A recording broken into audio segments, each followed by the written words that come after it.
this may be the quietest spot you could pick to have an interview. Because anywhere else, if you go over to Space Center Houston, it's always a rumble in a building or kids going by or an airplane flying over. This is a pretty quiet place. When Gail and I were setting this up, it was either set up where there's going to be a lot of people and doing a tour, or I really tried to push for a place that had a lot of history behind it. And so I'm glad that we were able to get here. Great help. Absolutely. And just to kind of start off the interview, what does flying mean to you? Is it an emotion? Is it a state of being? What is flight? Flying to me, I guess, from my early days in life, has been a passion. Naval aviation particularly has been my life all my life. When I was a young kid, I go back to World War II, and I was just a young 8, 9, 10-year-old kid, and like other kids, I had a dream, and I made model airplanes, and my dream was someday to fly.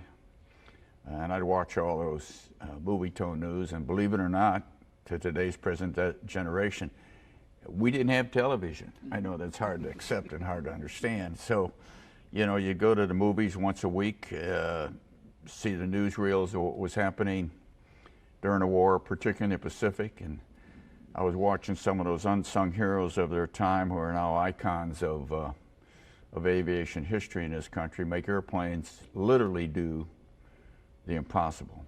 Anonymous heroes in my life, some of whom I've had the privilege of beginning to know, are the ones that inspired me to dream about flying particularly off of aircraft carriers. And I carried that dream with me all during my childhood days and through Naval ROTC in college. I think what's interesting, though, and I try and convey this to kids, my dad had a dream at that point in time, too. And his dream was for me to get the education that he never had the opportunity in his lifetime to get. And those dreams came together when I graduated college, when I graduated Purdue, because I had an engineering degree in one hand and orders to Pensacola in the other hand. And from there on, my life became a fairy tale. You know, I lived my dream of flying off of aircraft carriers, which was literally an impossible dream as a kid. Drew blue collar family, knew I'd never get a chance to fly. And you know, and that dream in addition led me from the flight deck of a carrier to the surface of the moon. Truly a fairy tale. Now, you talked about your time at Purdue, and you have a Bachelor of Science from there. But why was it? Because of the films and the news reels that you were seeing as a kid that drove you to the Navy, or you know, why not the Army? Because they were flying at the same time. There was only one kind of flying I wanted to do. When you try and, in my lifetime, describe flight, it was off an aircraft carrier. Don't ask me why. It was just the inspiration that that's what I wanted to do. And that was it. That was my desire. That was my dream. And by golly, that's what I was going to do. And you know, as I say, the rest is history. Now, when you were actually going through flight school and learning how to land and take off on carriers, it was still in the developing stages, not even close to where it is now. How did that make you feel, knowing that you're... Well, you know, I guess, let me say this about naval aviation and its impact on America's space program.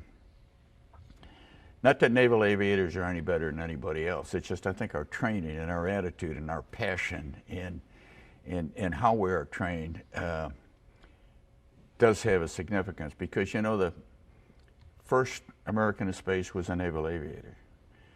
The first American to orbit the Earth wore Navy wings of gold.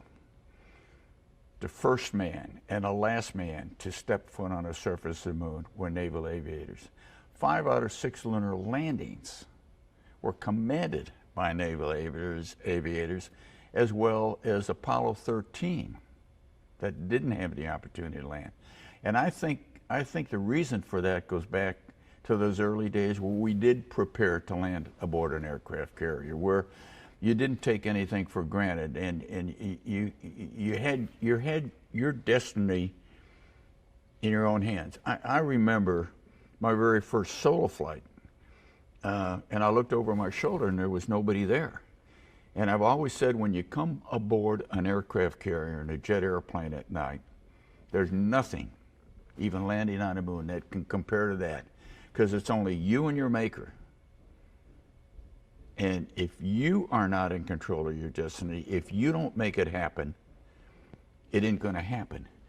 And I think that carries over to the challenges that we had, that training, that background as naval aviators, to the challenges that we had and the commitment we made to be the best. Because in carrier aviation, if you don't plan on being the best, then you're in the wrong job. Because anything less than the best is not good enough. To kind of touch on your first solo flight and all that, what was your training like? How arduous was it? And when the training wheels were off, how hard was it? Well, flying, for me, I first started out in a T-34 and then went to a T-28 before I ever got in jets. And I think my education, I think my engineering background, which the thing I've always said about college, you go to college to learn how to learn. And then I had the fundamental of a engineering, a technical background to work on. That made me a far better pilot. And flying actually came very easy. It was a very natural thing for me to do. So when it came time for that first solo, all of a sudden you realize that you're up there alone and you've done it. You can do it. My dad always used to tell me as a kid, and I try and relate this to other young men and women, just go out and do your best. No matter what you do, whether it's in a classroom, on a football field, and I carry that on into flying. Just go out and do your best. Your best isn't going to be better than everybody else's, but someday you're going to surprise yourself. How right he was. And that's all I did all my life. And my best wasn't necessarily as good as everybody else's in everything. But flying was one of those things that was very comforting. I was at home in. And every day, to this day, I'm still flying. I've still got my own airplane. I'm still flying a lot of high performance aircraft as well. And every day, I learn something new. Every day, flying teaches me something new about flying and about myself and about my own capabilities. And I think it takes commitment, dedication, and most important, you have to have the passion for what you're doing. And if you don't have that passion, then I've always said you're in the wrong business.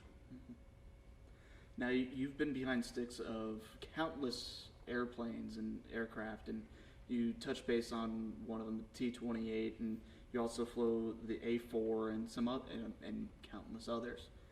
What are some of the things that you remember most about those aircraft, or what's something that you would like the younger generation to know about those older craft? Well, I haven't had a chance to fly many World War II airplanes. There's a lot of them I would like to have flown, and maybe the closest thing I ever came to that was the old T-28, the Navy version, not the Air Force. The Navy had a much higher powered version, and also had a T-28 Charlie, which had a tail hook, and which differentiated, the tail hook differentiates naval aviators from most everybody else.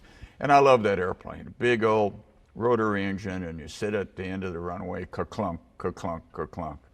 Now, that's not to say I don't and haven't enjoyed flying jet aircraft, because that's where you can make airplanes do things that are just incredible. Made 2 cruises in a little old Skyhawk A4, on the old small 27 Charlie carriers. Made a cruise on a Shangri-La and a Hancock. And in those days, we had a sort of a dual mission. We had to be able to fight a conventional war if one broke out.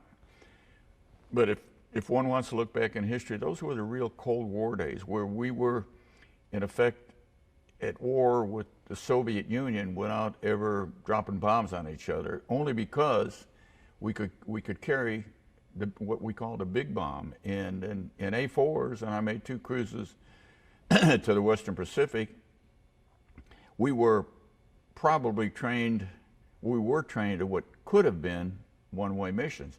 Because if war broke out, if something big time happened, we were to launch off those carriers with a big bomb.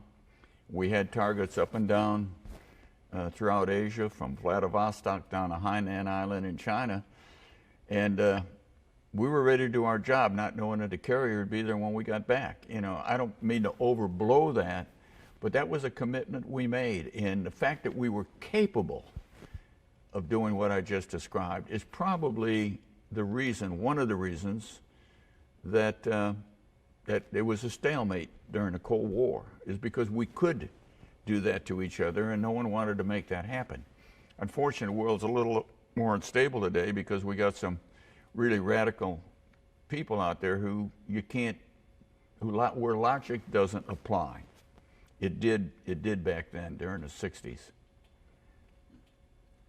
So your time on the carriers, yeah, everybody always thinks you have the ship crew and then you have the squadron. What was it like, and how close were you to the other pilots while you're on the carrier? Well, we had I think 4 squadrons on one of my cruises and 5 squadrons on another. You know, roughly 15 airplanes. You know, 12 airplanes, 15, 18 pilots, and we got to know each other pretty well because the LSOs, landing signal officers, came from different squadrons, and you know, you get to know each other. You get to, you know, we were at sea at sea I made a 11-month cruise, and that's a long time to be away from home. Not that you're not in port a lot, but in a 9.5, 10-month cruise, you get to know the people. You get to know ship's company. You know, let's face it, you put a lot of faith in you don't do it alone. I've always said in the space program, we were the tip of the arrow. There's thousands of other people who committed themselves to getting us to the moon. It's the same thing aboard ship. You know, when you're on a catapult at night, there's a lot of those young enlisted men, yellow shirts, green shirts, white shirts out there on the flight deck in 40 knots of wind that are probably in more danger than you are, quite frankly. But when you get ready to go on that catapult and you salute, or you turn on the lights, particularly at night, salute the catapult officer, you know, you've got a faith in a lot of other people to do their job. People are empowered from the seaman first class, airman first class, all the way up to the guy in the cockpit of that airplane to do their job. And if anyone along the way is not committed, again, to do the best that he possibly can, your life is in jeopardy. So you become very good friends with a lot of the people. You intermingle for that length of time. Certainly your squadron, you know, starts with your squadron mates, and then enlisted men in your squadron, and expands to the air group, and from the air group it expands to the ship's company, and it's almost one big happy family. I'm not going to say, you know, the 3,000 or 4,000 men and women aboard. Well, there were no women at that point in time. The men aboard ship, but you did develop a lot of faith in what they were doing. So it almost sounds like that the Navy was the perfect tie-in to what NASA was just getting off the ground back in the very late 50s, early 60s. Does Navy life really translate over to NASA that well? Well, I don't know whether Navy life was that closely related to the life we led in the space program, but we were, the astronauts were, you know, we all worked together. We had you know, some of us flew together. We had to depend upon each other and what happened in the flights. and we got very close. We were all of us who were in the Air Force, Marines, Navy, Coast Guard, or wherever in that time in the space program. The respect for rank and experience was certainly there, but we took off our uniforms except for special occasions and funerals. And unfortunately, I remember one time in a 2-year period of time, we wore our uniforms 8 times. And it was not for special awards. It was a fact that we lost people along the way.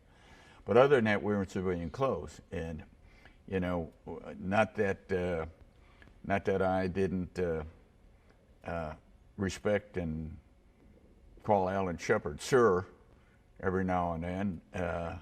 And when I was a neophyte, when I was a nugget in the space program, and I was walking the halls with Alan Shepard and John Glenn and Gus Grissom and the original 7 and some of the 9 guys that preceded us, I will tell you, I certainly respected who they were from a traditional military point of view, but just from a respect of what they had done.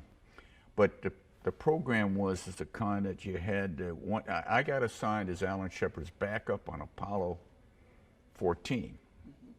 Backup commander. And I'll never forget, and we became, prior to that, I never really knew Alan very well. And after those 2 years of training and working with him, he became one of my best friends. You know, certainly far senior to me in terms of experience and rank and what have you. We became very, very dear friends. And I found myself the night before he launched to the moon on Apollo 14, being his backup.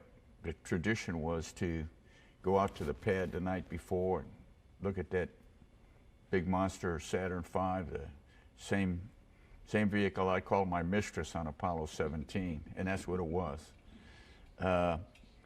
And just think for a while, and I remember that moment very vividly. We didn't say too much to each other, but here he was after his first flight, 10 years later, getting command of a mission to the moon. And as backup to Alan Shepard, I knew at that point in time I'd never fly. He'd have to break both legs before I could ever fly. But we stood there, and I had to stand there as his equal. And not only did I stand there as his equal, I had already flown twice, walked in space, and been to the moon, and he still only had 16 minutes of space flight experience.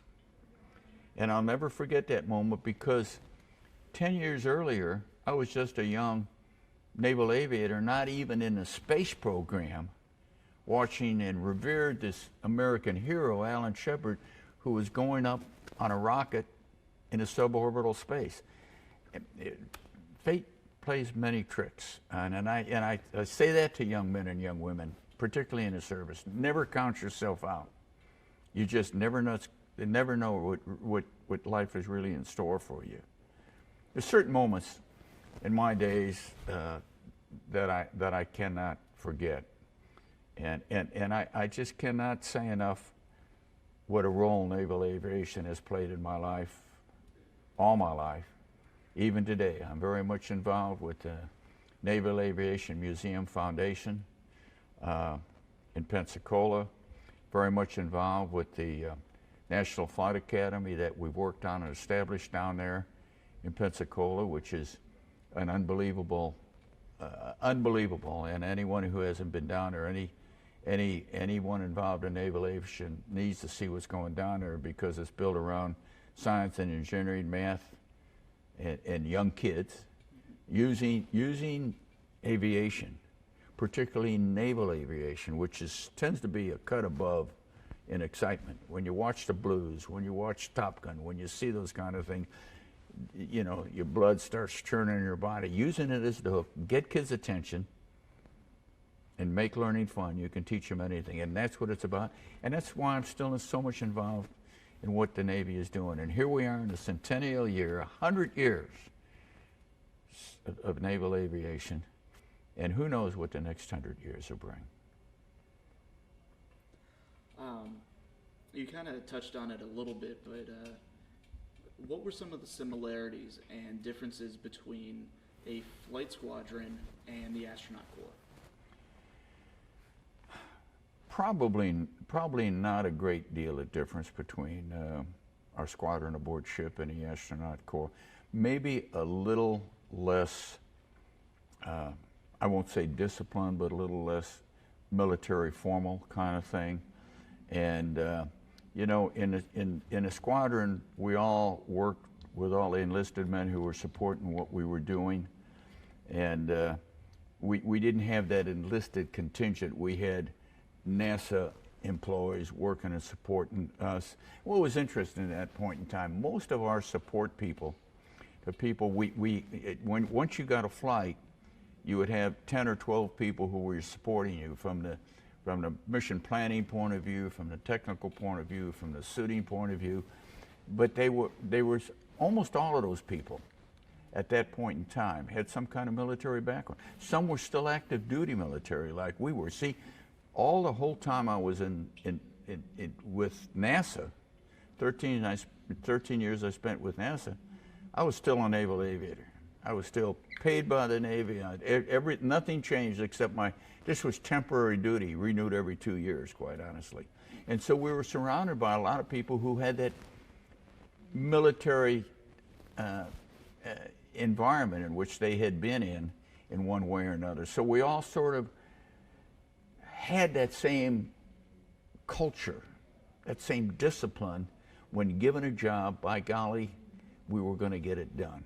And we had tremendous support from those people around us, very much like shipboard, where we had truly tremendous support from the enlisted personnel who were taking care of our airplanes and working with us, helping us design our missions aboard ship as they were helping us design our missions to go to the moon.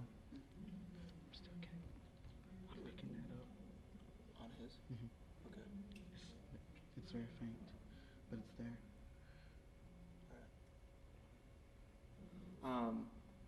It's just part of the natural atmosphere, environment. Yeah. Many people associate you with Apollo 17, and some may not understand that you were up in Apollo 10, which was pretty much a complete dress rehearsal for Apollo 11. What was it like knowing that you were going to be getting so close and not there yet, but at the same time making all the preparations for fellow crewmates to be able to make that giant leap? Well, my first flight, of course, was Gemini 9, where we're trying to learn how to rendezvous and see if we could work outside a spacecraft. And being the second American to walk in space at that point in time, I think I explained it very well in my book. We knew nothing about what we were doing, quite honestly. And then came Apollo 10.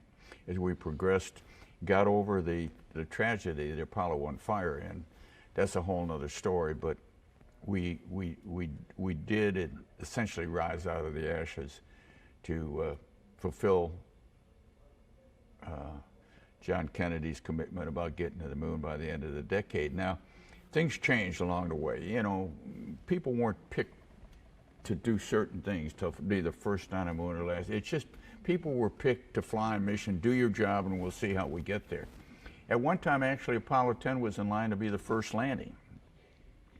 And Tom Stafford could have been the first man on the moon, and that would have been perfectly fine, and I would have been the second, and that would have been perfectly fine. In retrospect, quite frankly, I'm sort of glad the way it worked out the way it did, because Apollo 17 was a whole other story. But our mission eventually was to go ahead and do everything Apollo 11 was supposed to do. Go down to 8 miles above the surface, 47,000 feet, test the radar, test the landing gear, do the rendezvous, separate the spacecraft, separate them in space the way they would separate on the surface of the moon, just make sure everything worked.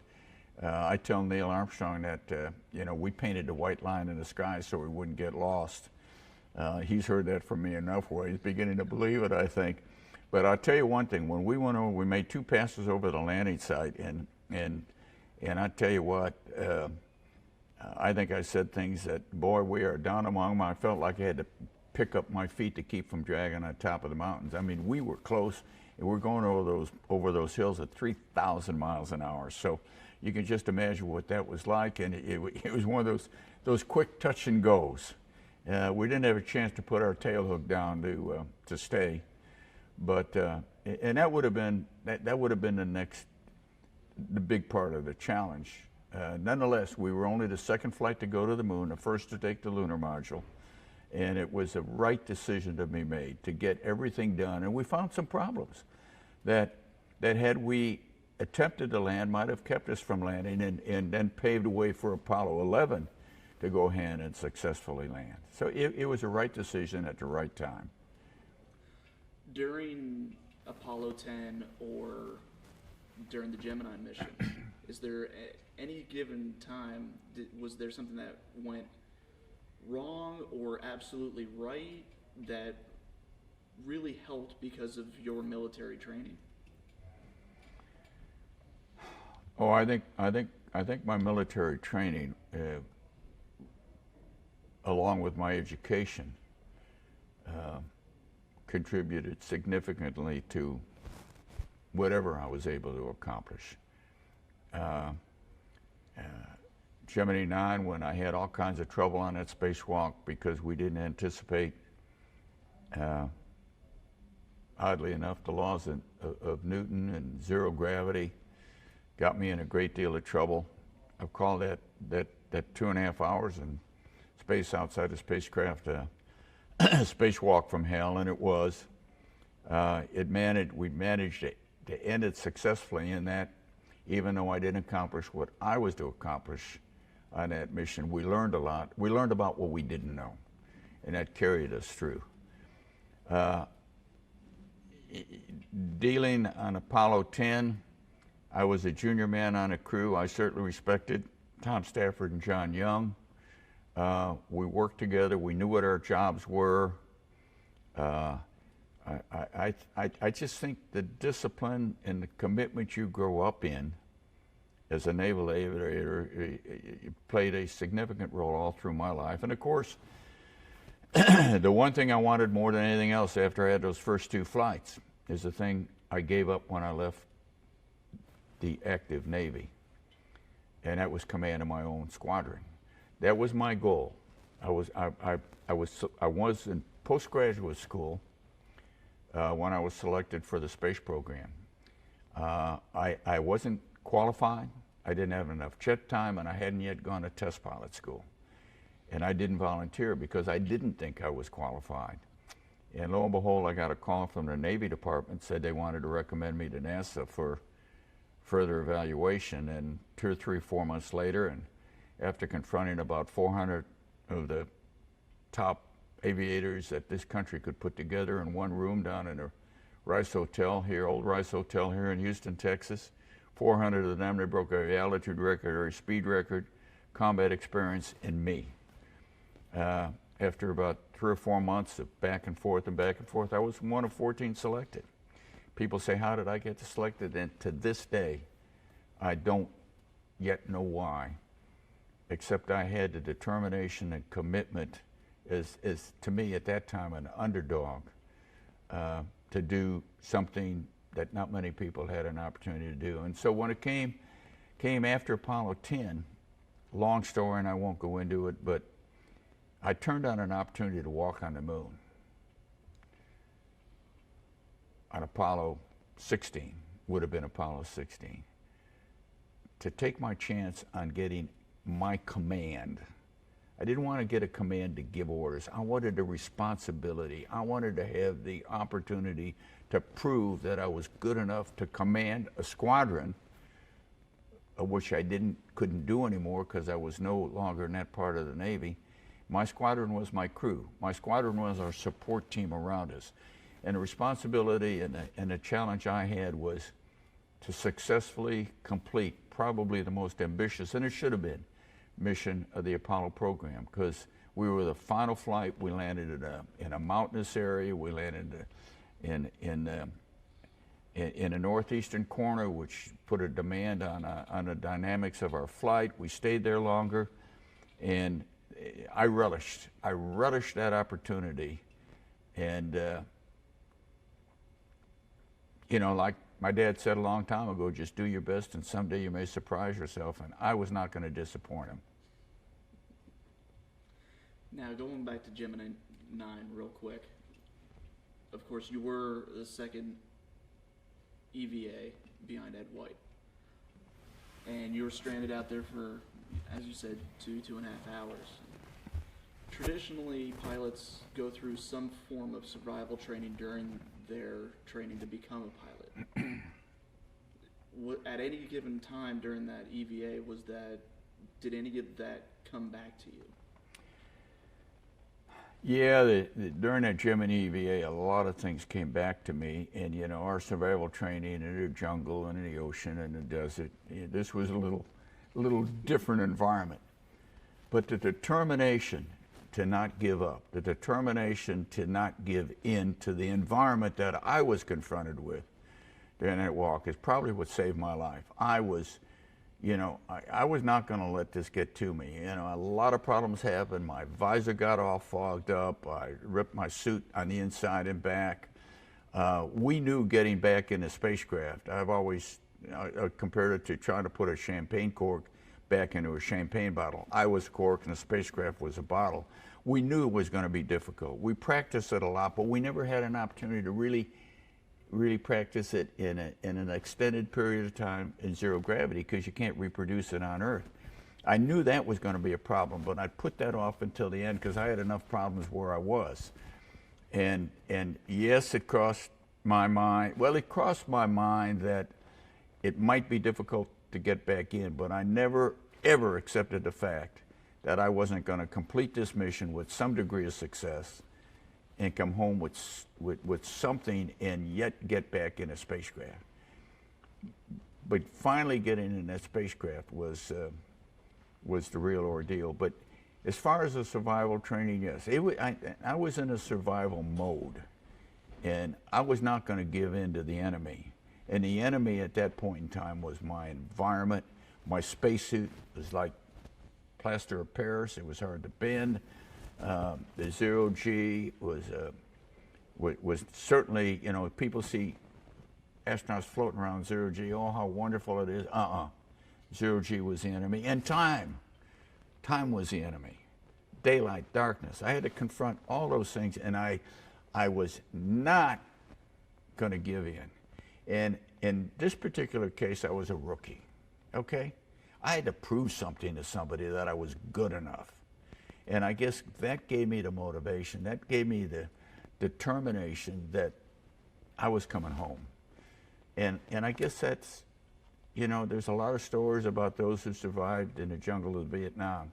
And I've got to believe that their thinking and my thinking was the same. Now, during that EVA, a lot of data was recorded, and your experiences helped pave the way towards the Apollo missions and EVAs on the moon, as well as what they're doing now or what they were doing with the shuttle. How does it feel knowing that you helped develop techniques that have helped NASA for over 40, 50 years? Well, you never discover how much you don't know until you give it a try. We didn't know what we didn't know at the time I walked in space on that EVA. And today, on a station or on shuttle, or yesterday on shuttle, unfortunately, they do it with ease. And they, you know, we discovered that if you can anchor your feet, and I had no place to put my feet. You know, how dumb can we be? We had smart engineers in the program, and I was going to do it. I should have thought about some of these things. In zero gravity, there was no place to anchor my feet. I had this little handlebar to stand on, a couple bars over here to hold on to, and I had to twist knobs and valves and bring down arms of this big astronaut maneuvering unit. I was going to fly out in space around there, tootling around, jillions of years ago. And now we see it happening on a station, and they use the same golden slippers we use. They use the same tethers we use. They've certainly improved the spacesuits significantly, so you get the motion and mobility and dexterity we didn't have, but that's a natural evolution of what we were doing. But yeah, I feel pretty good at training. They train exclusively underwater. We didn't do any of that when I went up. We learned, now underwater training is not zero gravity, it's neutral buoyancy. Tremendous help though in giving you an understanding of the environment you're going to be confronted with when you are in zero gravity. And all those things came from the days of the Gemini program, and they started with my flight. The EVA and Apollo on Gemini 10 with Mike Collins pretty much supported the problems I had. Gemini 11 supported the same problems until finally we came to Gemini 12 and said, hey, we're not going to fly the AMU again. Another little incident. If we had, I probably would have flown again because I'm the one who had the experience and probably the know-how to be able to make it successful the second time around. But we didn't. We made what we called a monkey board and had levers and hooks and tethers and made these shoes that you could stand on. And therefore on Gemini 12, Buzz Aldrin it was a piece of cake. But we solved the problems on the ground. We just verified them in space. Do you want to do that now? Yeah. Okay. Well, just a minute.